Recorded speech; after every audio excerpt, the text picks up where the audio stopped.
ஏன்பா, நேத்துக்கு முரளி மாமா வந்தாரு நெய்வேலியில இருந்து ஒரு டப்பா கொண்டு வந்து கொடுத்தாரு உங்ககிட்ட. என்னது அது? அதுவா?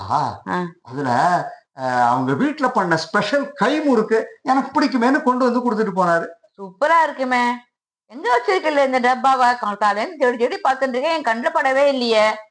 ஆ, உன் கண்ணுல படக்கூடாதுன்னு தான் சமையல் பரன் மேல வச்சிருக்கேன். அடப்பாவி, கை முறுக்கு கை கிட்ட கூடாத இடத்துல வச்சிருக்கேன் பரன் மேல. தூசி கீசி படியாத? என்ன அக்கறை? டப்பா மேல தூசி படிஞ்சிருமேனுட்டு. ஆமா.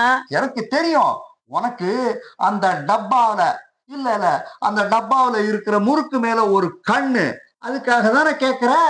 டப்பா மேல கண்ணு இல்ல, அது உள்ள முறுக்கு ரெண்டு கொடுங்களேன். உன்னை பத்தி எனக்கு தெரியாதா? ரெண்டே ரெண்டு முறுக்கோட நிறுத்திப்பியா நீ? ஒரு டஜனாவது காலி பண்ணாம விட மாட்டியே. டாக்டர் என்ன சொல்லியிருக்கார்?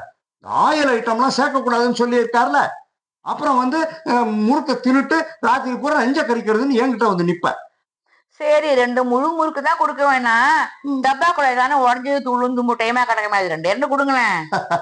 நீ இப்படி எல்லாம் கேட்பேன்னு எனக்கு தெரியும். அதனாலதான் நானே தியாகம் பண்ணி அதுல இருந்த தூளு தும்பட்டை எல்லாத்தையும் சாப்பிட்டுட்டேன். ரொம்ப நல்ல தியாகம். உங்களுக்கு மட்டும் ஹெல்த் ப்ராப்ளம் எல்லாம் வரவே வராதாக்கும். டாக்டர் எனக்கா கண்டிஷன் போட்டிருக்காரு, ஆயில் ஐட்டம் சாப்பிடக்கூடாது அப்படி இப்படின்னுட்டு. எல்லாம் உனக்கு தானே, எல்லாம் உன் நல்லதுக்காகத்தான்.